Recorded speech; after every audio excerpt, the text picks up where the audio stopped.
Hi, Michael. Thanks so much for joining me today. So happy to be here. Look forward to a fun conversation. Yes, yeah. And before we get started, for those of you who may not be familiar with you or with parent marketing, can you explain a little bit about your background and kind of the company's position? Sure, definitely. So, the Parent Marketing Group, we are a marketing agency that serves largely childcare, but we also serve industries and niches like martial arts, gymnastics, dance studios, really any business that markets to parents and ultimately serves children. So, we do all the marketing stuff, websites, branding, story brand stuff, just anything that kind of touches all things marketing. And obviously, one of my favorite topics is, the CRM side and lead follow up and all that. So we work hand in hand with tools like Childcare CRM, and just to see these centers and businesses just increase their impact. Like it's such a fun industry. I've been doing marketing since I was 15 years old, so over 20 years. So just kind of eat, sleep, breathe marketing, write books on marketing. Just love it. Like it's just a fun industry. It's awesome. And so, you said that you started when you were 15. It's amazing. What got you roped in at 15? What kind of services were you offering? So I grew up, I guess I'd say middle lower class, and not that there's anything wrong with that by any means, but I started noticing like a lot of my friends had fancier sneakers and just all like the social things that even, fast forward 20 plus years. Now, what I have with four kids myself, what sneakers they wear seems to be the topic of the day every day. Like Yeah. literally, I feel like once a week, one of my two sons that are 13, they want a new pair of Jordans. Oh, this person had these Yeezys. Like it's even crazier now, but I just saw it initially as like wanted to find a way to make more money and like just find a way to be able to buy my own stuff. And oddly enough, I wound up at the public library. So I grew up, I lived just a little bit outside a suburb of Buffalo, New York. And I walked into the library and I went to the business section. And there was, I don't know, before then I hadn't gone to the library too much, but Mhm. just started wandering around looking at books. And I picked the one that was the biggest. And it was like I don't even know, like 1,500 pages. And I'm like, this has to be interesting. Yeah. And it was all about website design. And to this day, I still can't code an actual website. I'm Mhm. not a web developer, Mhm. just a marketing person. But Yeah. I started reading the book. I didn't read the 1,500 pages. I skipped to the back of the book. And at the time, there was a CD, and it was actually the software, Microsoft front page, to build a website. So I popped it in. I didn't have a computer. We couldn't afford at the time a computer. So I popped it in and said, "Hey, let's see, can I like figure this out?" And back then, it's like drop and drag. You throw a few colors, type a little bit of text. It was a lot harder to buy domain names 20 years ago. Like they weren't $10 at GoDaddy, for example. They were, I can't even remember, probably $200, $300. Like it was a lot. Yeah. So I had to get a loan, actually from my grandmother, to buy the domain name, and I just threw it up there. And within, I don't know, like a couple of weeks, I just kind of started talking about the business. Mhm. And my parents' tax person, Mhm. she was like, I need a website, or I want a website. Like, I don't even know how I brought it up, but I'm like, you need a website. She's like, I don't think I need one. I'm like, it's the new thing. Everyone's going to need one in the future. Yeah. And she's like, okay, fine. And I bought the worst domain name ever. So like again, 20 years ago, I probably could have bought accounting.com. Yeah. And I didn't see it at 15, like where things would go. Sure. I had some inkling, but not that every like the where domain names and websites have Yeah. went. And she paid me, God, I think it was like $1,500, which was like probably more money than one of my parents was making for the month.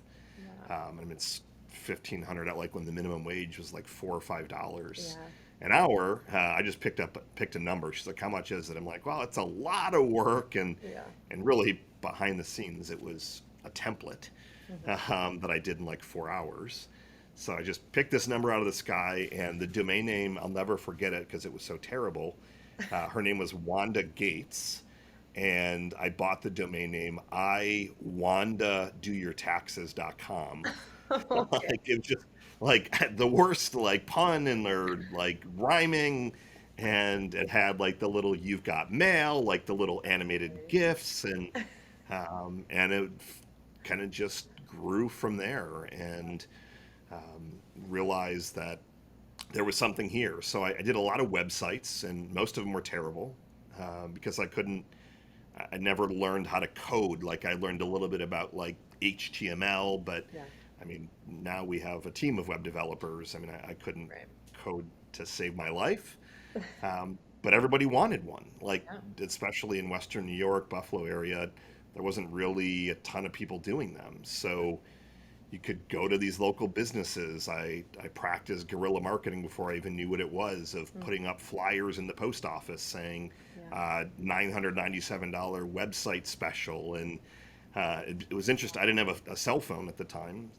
And they would call our home phone number, and my parents would have to like yell down, "Mike, you've got a phone call." Like it was like just so embarrassing, but it grew. Yeah. And yeah, that's the long version of that story. That's amazing. Well, built-in secretaries, your parents. Hope they got a Yeah, credit at definitely, least. definitely. Oh, that's awesome. So what inspired you to move from that kind of broader building websites for everyone and break into the niche childcare industry?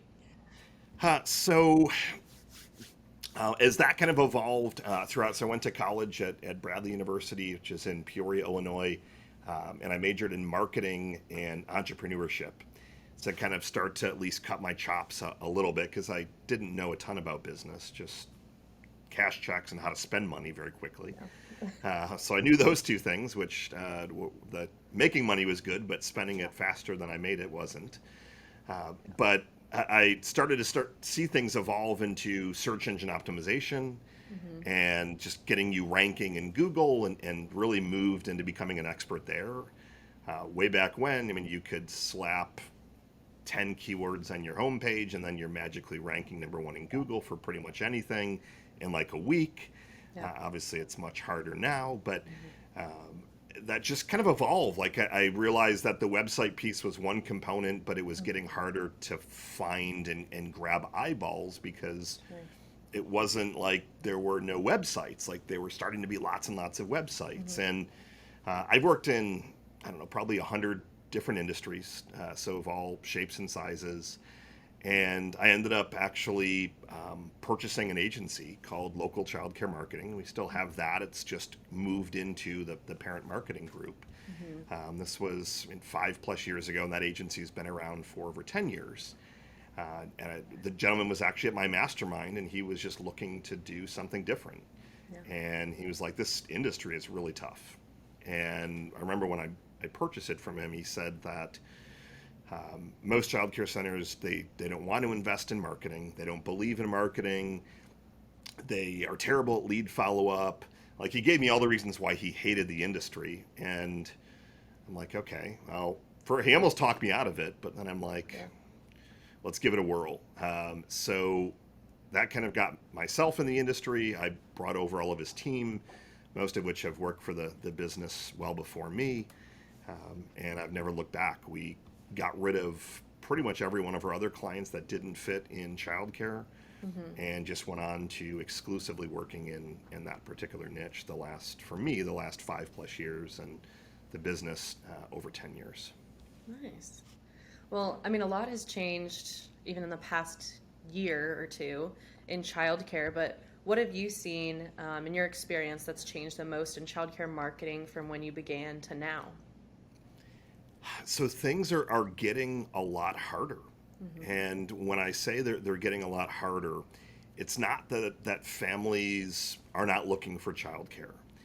It's they're being a lot more selective. They're asking tougher questions. They're demanding more things than they ever have. And when I say demanding, they're able to ask more intelligent questions. So Mm-hmm.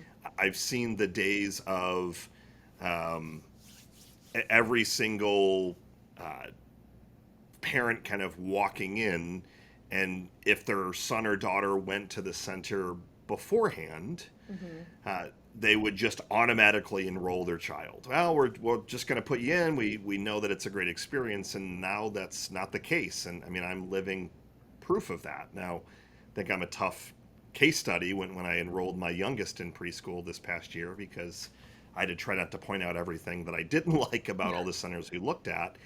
But we went and looked at the center that my other three kids went to, and we asked tougher questions about curriculum and safety and COVID protocols and mask wearing and like what contingency plans do you have. So the level of, I guess, demands from the parents have definitely increased, but there's a lot more franchises that are opening up, and they typically are, not always, but franchises are typically owned by business people that have a little bit of cash, like it to open up.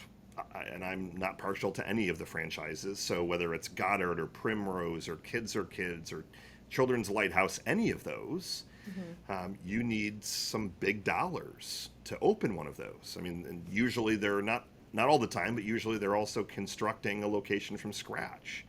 So they might have $2.5–3 million into this, but they're going to come full guns blazing when it comes to marketing. They're not going to throw $1,000 a month when they have millions of dollars on the line.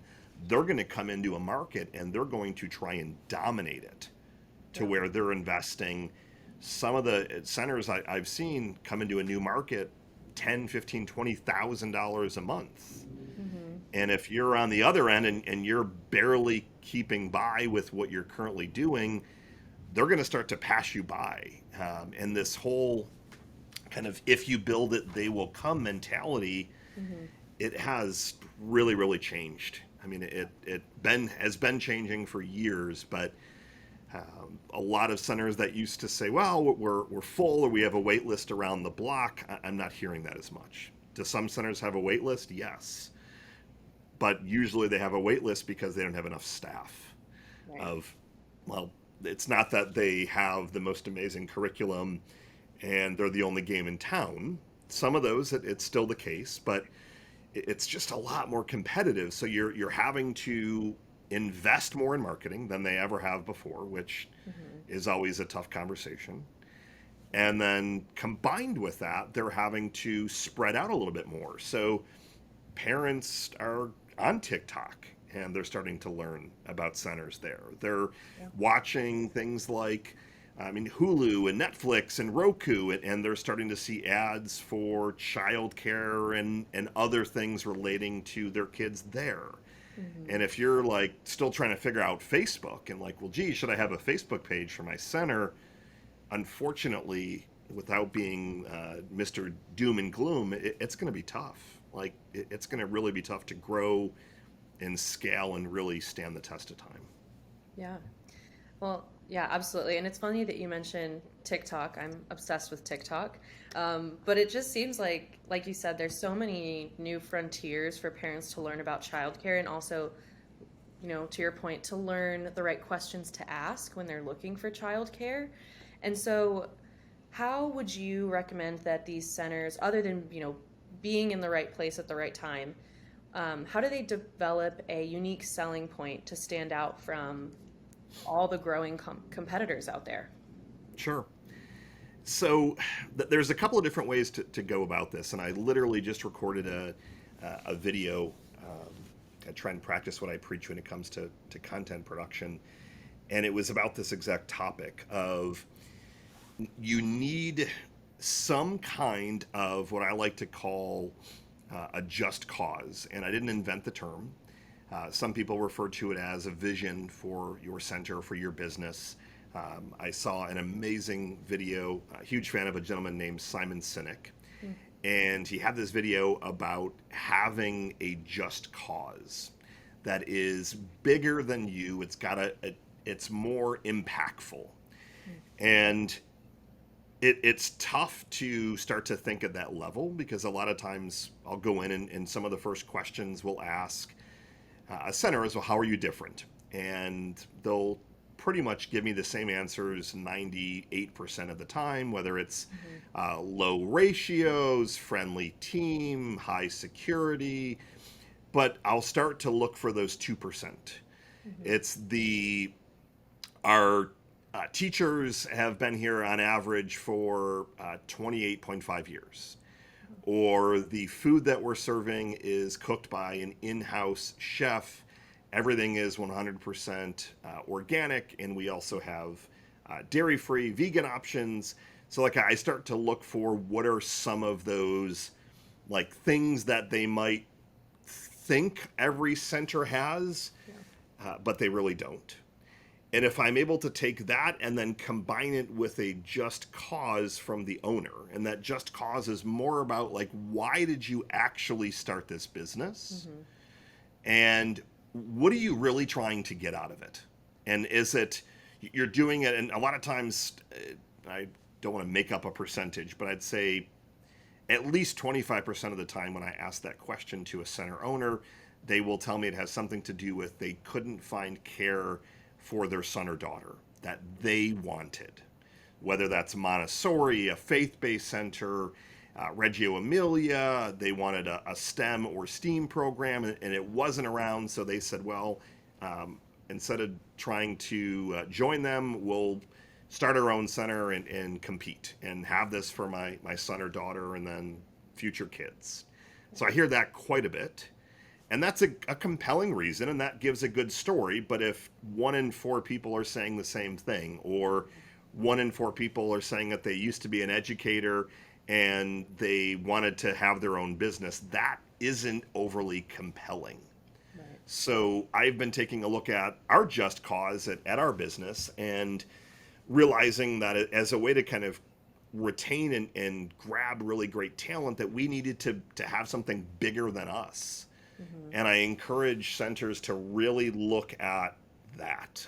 How can you really start to define what your just cause is? And it can have to do with impact, but go deeper. What does that impact mean? Are you in this because you want to serve underprivileged kids? Are some centers they cater to kids that are on the spectrum, for example? Mm-hmm. I've seen a couple of centers that cater to or are more accepting to the LGBTQ community, for example. So it's looking at some of those things that make you unique, but really tie into something like the magic piece to it, if that makes sense.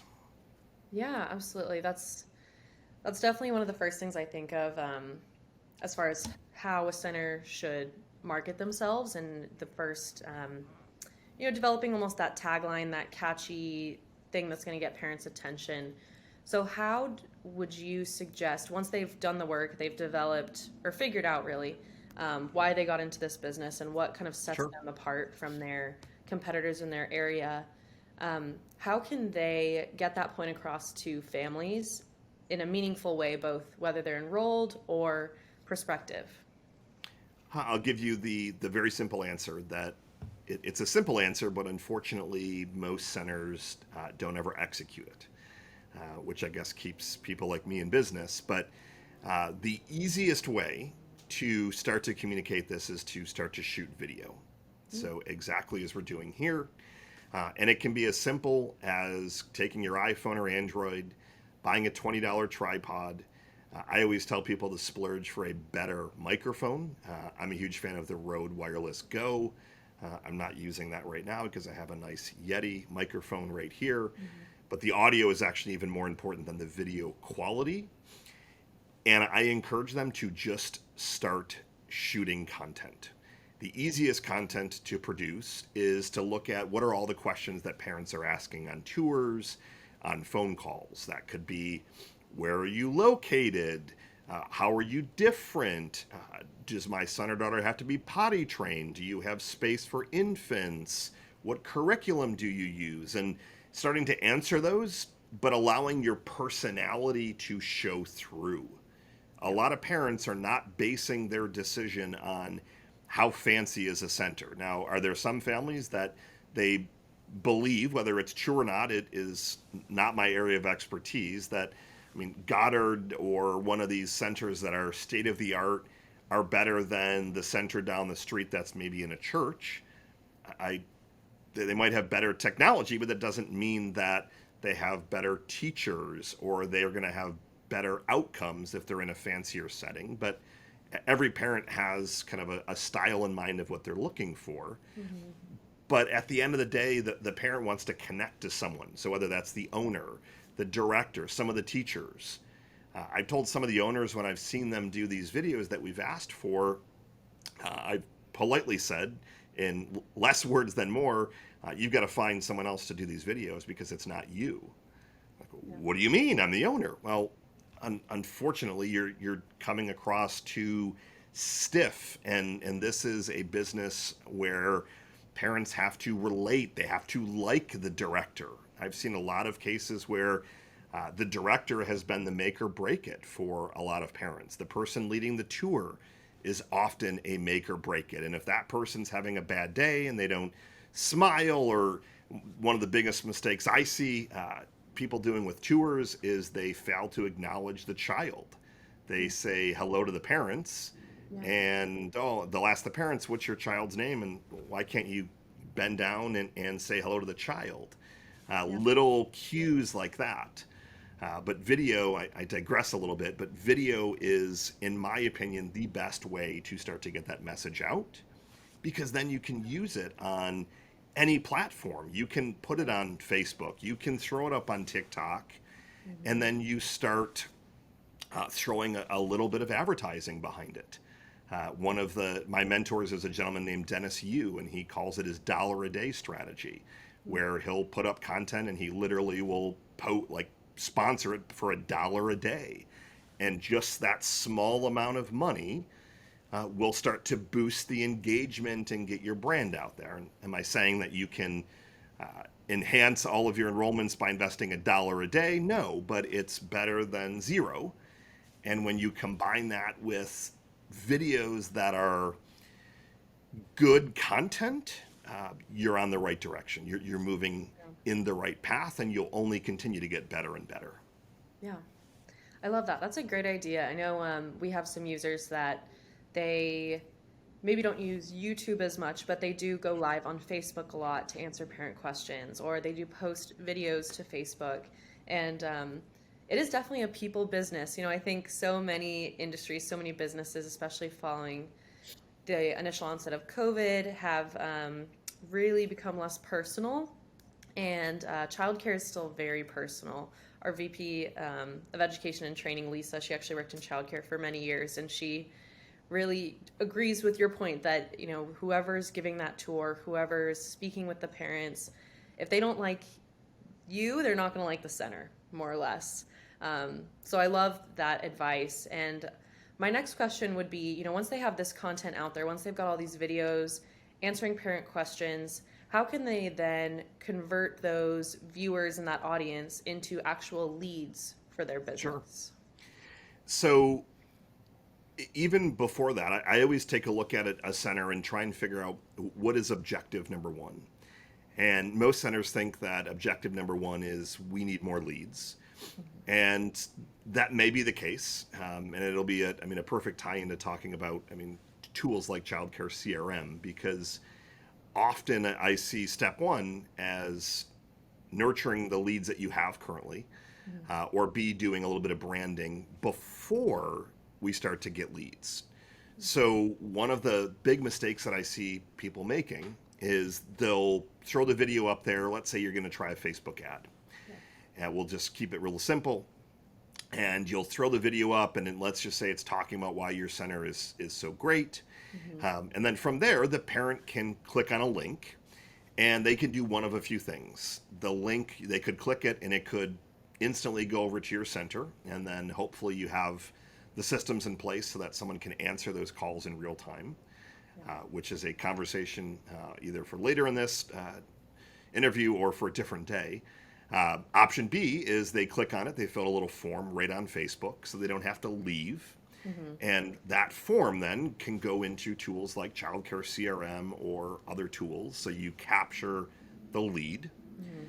Option C is they click on it and it goes to a landing page.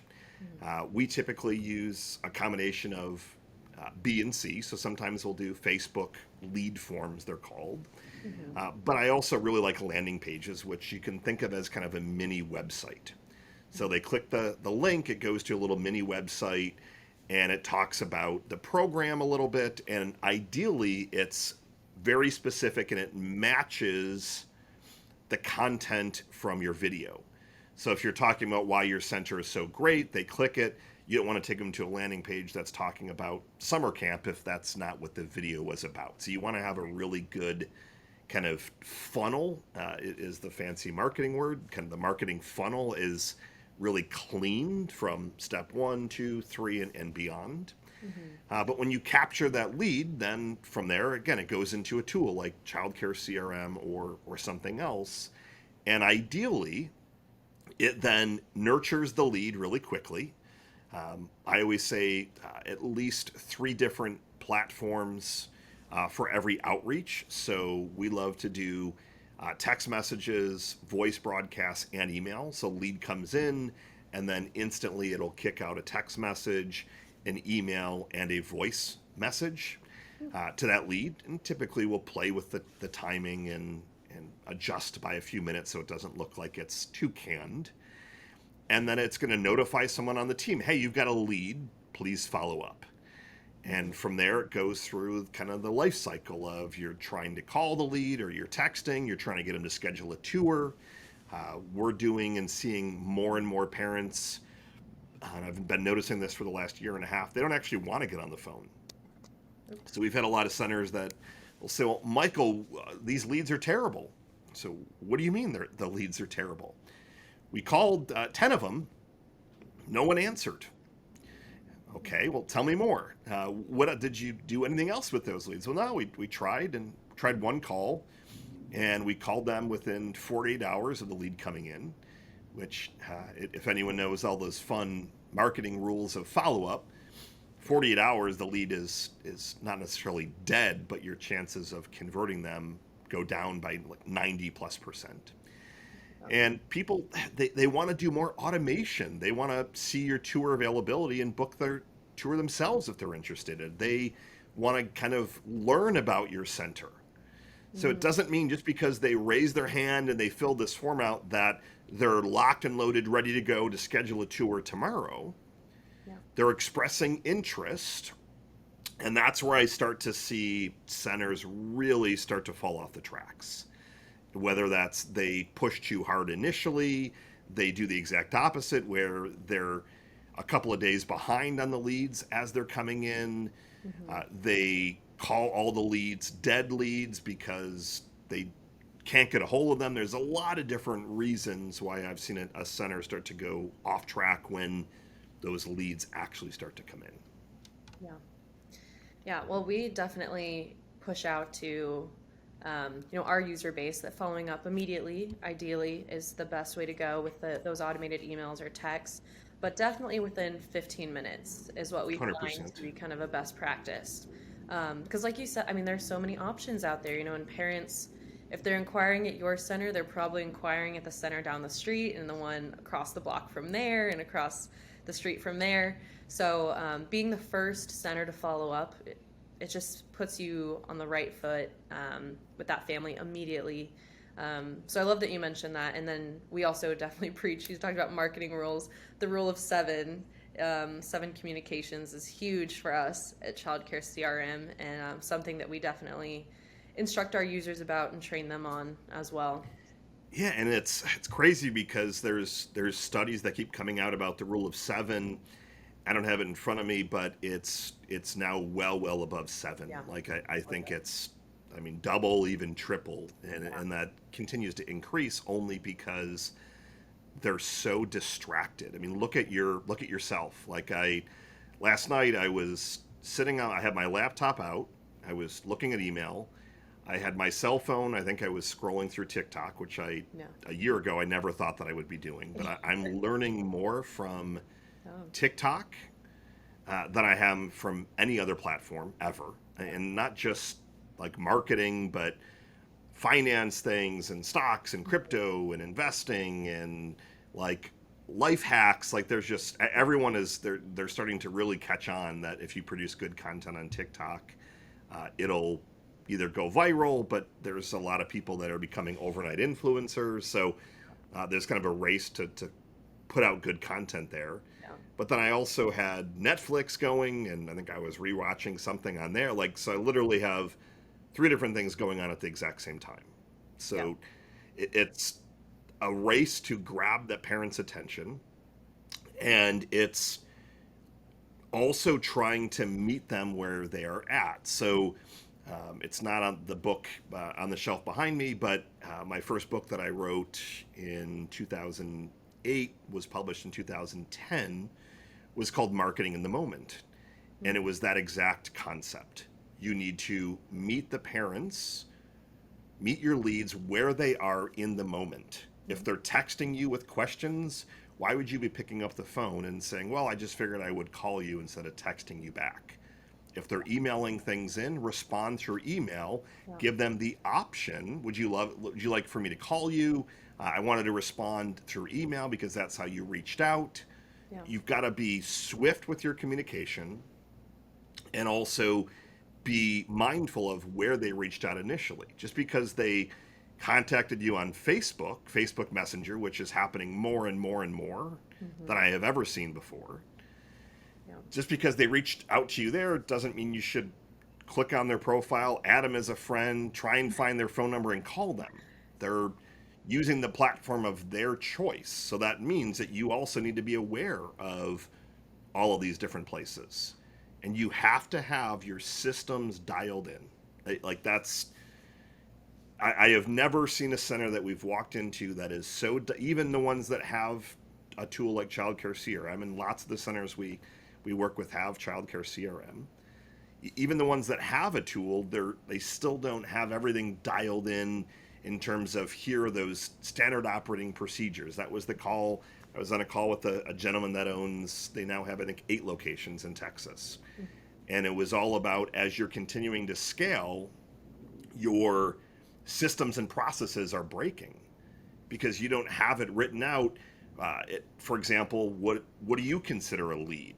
What do I consider a lead? And one person on your team at one location is only calling families that they can serve currently, whereas the other one is calling everyone and they're making a wait list. So like there's just all those things that could potentially start to break if you don't have not only the automation and the tool, but like that playbook that here are the 10-page or 3-page or 100-page guidelines that you're actually using the tool the right way. Because I mean, I've been using Childcare CRM for many years, and in the last year or so, I mean, the tool's done a 360 from like just all of the new features and integrations and things like that. And if you're still using it how you were a couple of years ago, you're missing out. Like a lot of people are using 10% of a tool, and whether it's a childcare CRM or, I mean, even a marketing agency, like you're not leveraging everything that you can to best help you. You kind of, and I'm going on a slight rant, but like you sometimes they have their blinders on, Sure. and I want to say like expand a little bit, expand your mind, and you can start to see some really great things when you do that. Yeah. Well, and I know the childcare is so busy, and educators, owners, directors, busier than ever before. And so I think some of the hesitation that we definitely see is people are maybe don't necessarily want to take the time to learn how to use those new tools. Sure. And the biggest thing I would say to our listeners is that investing a little bit of time up front, although maybe a little bit annoying, is going to pay off in the long run so much. Because whether it's working with an agency like yours or an automation tool like ours, it just saves you so much time in the long run and increases your investment in your business. And so so I'm so happy to have you on today. And one of the other big questions I kind of wanted to circle back to, we talked about how can they turn that content that you recommended them create, how can they turn that into real leads for their business? And another question I we get a lot from our listeners who many of which have a website, but it may not be the best, or don't have a website or just using Facebook. Um, when they're building a website or they're developing a landing page, what are some best practices that they can implement to increase the number of families who actually fill out forms on those pages? That's a great question. Let me think about it for just a second. Sure, yeah. 'Cause I tend to give off the cuff. I love to do. I like everything kind of in the moment. That's when I tend to have my best ideas. I would say step one doesn't even start with the form, but it's getting away from that cookie cutter feel. One of the first things that I realized when I got into this industry was the propensity to not want to invest in marketing, because most centers, they would say, well, all of my business comes from word of mouth. Yeah. We're getting everything that we need from referrals. Yeah. So I had to really try and retrain at least the people that we were looking to work with that, hey, you've got to invest in this stuff. And we really push them first to kind of invest in their website. So your website, there's a lot of analogies you could use, but think of the website as your foundation of a house, for example. If you have a rocky website, if it's in a weird platform, like a proprietary platform, if it's a Wix website that doesn't really look great, that looks like it was cobbled together by, your 15-year-old nephew like me 20 years ago, for example. If you're building on a rocky foundation, it's going to be really hard to increase your conversions to forms. Okay. So I always say step one is your website needs to not just look great, but it's got to look great and it's got to be authentic. Almost every website that I've looked at, and we look at and audit websites pretty much every week, they're using stock images. Yeah. They're using the same website templates. They look the same. There's no personality. So if you're trying to tell me that your center is, a complete 360 from every other business that's local or around you that has a center, but that's not showing in the imagery and the text and the videos, that's really step one. Step two, from a form perspective, is you need to be putting links to the form in more places than you ever would thought, or would think rather. So it shouldn't just be on your contact page. You should have a button that is what I call above the fold. So like there's that fold when you're on a mobile device or a desktop where you have to scroll to see the next piece. Yeah. You should have a button at the top that says book a tour now, click to learn more, click to explore, see if you qualify. That see if you qualify is some strategic languaging that we like to use. Or see if you're a fit. That's kind of sales psychology stuff. But you should have that link on every single page on your website, everywhere. A lot of times I'll audit a childcare website and they don't have a phone number at the top of it, for example. If there's a family that wants to call, there needs to be a phone number. So website design and experience and authenticity is kind of the first basket. The second one is, if you want better conversions on forms, you need to have more links to these forms. Every page with a link, forms at the bottom of every page, embedded throughout. And there's a lot of discussion, I wouldn't say debate, but I guess debate, of how much should you ask for on a form. My approach has been different than what a lot of centers like. I tend to ask for a smaller amount of content initially. Give me your first name, give me your child's first name, give me your cell phone and your email. Nothing else. Now, that doesn't mean that a form that has 15 fields, what's the birth date of your child, when are you looking to enroll, so there's a balancing act. But what I tend to look for is, in knowing that all of our marketing follow-up materials are really dialed in, that I try and go more for the quantity of leads, and typically a way to get better quantity. If there's 100 people that are looking at a form, regardless of where the traffic came from. So let's say you get 100 people from Facebook, they're looking at one form and then you have another one. The shorter form is going to outconvert one that has 15 different fields. We've done that split test time and time and time again. Mm-hmm. Typically, the shorter form will outconvert 3 times to 1, especially on mobile. If you think about mobile, a parent they're sitting down, they're not going to want to fill out 15 different things. Now, you could argue, and I know you guys have an insane amount of data on this, so you very well might tell me, Michael, you're wrong, which I'm always open to hearing. But if they're filling out more data, I could also argue the opposite, that they're a better qualified lead if they're putting in more data. But I know just in looking at the data that we have that we can nurture that lead very quickly. And after they opt in, then what we do is we'll send out little surveys which then start to auto filter the leads. So rather than asking a bunch of stuff on the front end, we ask kind of more of those questions on the back end and self filter. That's the approach that I've taken. A lot of centers that have had really long forms, they will not allow us to adjust those. And I like to try and run split tests and show them the data. And not just did you get more leads, but let's make sure the enrollments didn't change all of a sudden. But that's kind of what we've done. Yeah. No, I totally agree with that. That standpoint of, yeah, they might be higher quality if they're taking the time to fill out, 20, 30 questions compared to someone who filled out 4. But I do think, in today's day and age, just being competitive and being able to capture that parent information so that, like you said, you can then go in and nurture and deliver that more personalized experience as you collect more information, I think is really the key to staying relevant. And we also find that there's a lot of parents who maybe don't actually feel comfortable sharing all the details about their child up front before they've even spoken to someone on the phone or before they've had a tour. They might not want to give their child's name, age, allergies, Sure. if they have any unique care needs. They might not want to give all that information up front. So allowing them to have that sense of privacy, I think, can make a big difference, of course, until you get deeper into the enrollment funnel and closer to registering them for care.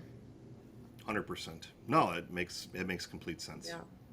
Awesome. Well, I love those tips for the website. Definitely, keeping things above the fold as far as CTAs and calls to actions and buttons is something that we also preach a lot. So we've talked a little bit about, how to build your website, how to, capture leads, capture parents' attention, as well as how to follow up on those leads. But, as a CEO and as a marketing expert, do you have any advice you feel like you didn't get to share today or anything that you think people should really focus on through the rest of 2022? I'm going to give you 2. So the first one is, and I'm never popular when I say this, but looking at where things are today, I'm not an economist, but this economy is not in a great spot. And from everything that I'm reading from people much smarter than I am, it's going to get much worse. There's some people saying it'll last into 2023, some people saying 2024. So I believe, and everything that I have done, that the great thing is in this industry, I wouldn't say that it's recession proof, because if you have the highest tuition around and you were grabbing some kind of middle class families, but it was still a stretch, that they might start second guessing that if they can't afford that. But it's definitely recession resistant. This is the best time to actually scale up your marketing efforts versus back. Yeah. Unfortunately, a lot of businesses think the first thing to cut when there's a recession, when times get tough, when inflation is high, I got to scale back on my marketing. If you do that, I promise you that somebody will be investing more than you, and they want your market share much more than you do. And before you know it, all of a sudden, let's say you had capacity for 100, and you've always been full. Now all of a sudden you've got 90 kids or 80 kids, and then 3-4 years go by, and now you're down to 30, and you're having to rebuild your business, and you've lost that market share. Even if you're full, you need to be marketing. You need to be putting out good content, keeping your brand in front of families so that you continue to stay out in the community. A lot of people take their foot off the gas. Well, I'm full, don't want to talk to anyone anymore. That's fine. Don't have a call to action that says book a tour, but put out videos, put out content that showcase the great things your families are doing, showcase a testimonial, showcase your staff anniversaries, some of the goodwill you're doing for the community. Put those videos out and sponsor them so they're getting shown to more people so that your name continues to stay top of mind consistently. So that's the first thing, is that with where things are, I highly encourage you to not start panicking and I got to start cutting everything. If you cut marketing, you are going to regret it. I have made more money in recessions and down economies than I ever have in an economy that was great. The flip side, I wouldn't say flip side, but then I think the other piece that's really on my mind is, and it goes to, I mean, tools like Childcare CRM, the fortune is in the follow-up.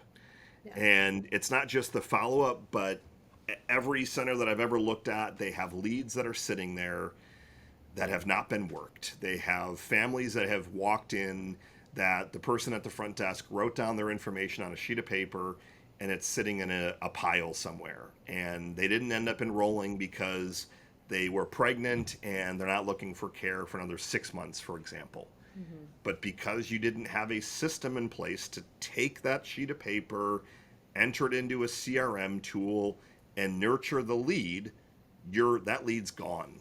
Because as you said earlier in our conversation, parents are sitting down and they're going to type in a phrase like childcare near me, preschool near me, Montessori near me, and they're going to contact anywhere between 2 and we're seeing as high as 7 different centers within about a 2-day period. And it will play a lot to who gets back in touch with them first, schedules the tour first. And if you do a great job at that tour, they might say, I'm in, and not even go and visit on all the other tours. So the fortune is not only in the follow-up, but again, it's really looking hard at your systems and processes. And that, it kills me to see that all day, every day. That a center will call and, wow, we need 50 enrollments. I just had a center call the other day. I won't name the franchise brand, but they opened up 3 months ago. They have 10 enrollments. So they're losing roughly $50,000 a month. Wow. Some of my least favorite calls. And I said, well, tell me about all the marketing that you have done. And that list wasn't nearly as long as it should have been. Mm-hmm. They also only started about 3 weeks before they opened, which they should have started 6 months before they opened, even longer. But I asked about the open house that they did. And they said, well, they had like 180 families fill out a little form. Mm-hmm. And they said, well, we tried calling them. We could only get like 15 people on the phone. And I said, well, what else did you do? Well, we figured if they didn't answer the phone, they're not interested. So I didn't end up taking them on it as a center, only because one of, I wouldn't say our rule, but we try not to take on people that are in a extremely desperate spot, because it creates a lot of anxiety for us and for them. And it's really tough for me to go to them and say, yeah, you should be investing like $10,000 a month when they're already losing 50 grand a month, for example. Like it's always tough. So the free advice that I gave them was take those people and throw them into an email tool, throw them into a text blast tool, and offer some kind of limited offer. Hey, I know that you came to our open house. We have a few spots left. Don't make it sound like you're desperate, because that also creates a lot of awkwardness, and just kick that out. And she wrote back and she executed that. They already had grabbed a few new enrollments. I mean, not enough to get them to profitability yet, but the chances are high that you're sitting on hidden marketing assets, as I like to call them, or say that leads that have put their hand up at some point. Mm-hmm. So dial your systems in, dial your processes in to make sure that you're, even once a month, that you're just consistently nurturing those people. So those are the 2 things I would share. Absolutely. Amazing. I think, we could do podcasts on both of those tips just alone. Oh, that's amazing. Well, You all do such great work and truly experts in the space. Where can our listeners learn more about you and more about Sure. parent marketing? Yeah, definitely. So our URL is the best place to go and get info. It's just parentmarketing.com. And if you go to parentmarketing.com/childcare CRM, we've got some fun bonuses and things like that for you.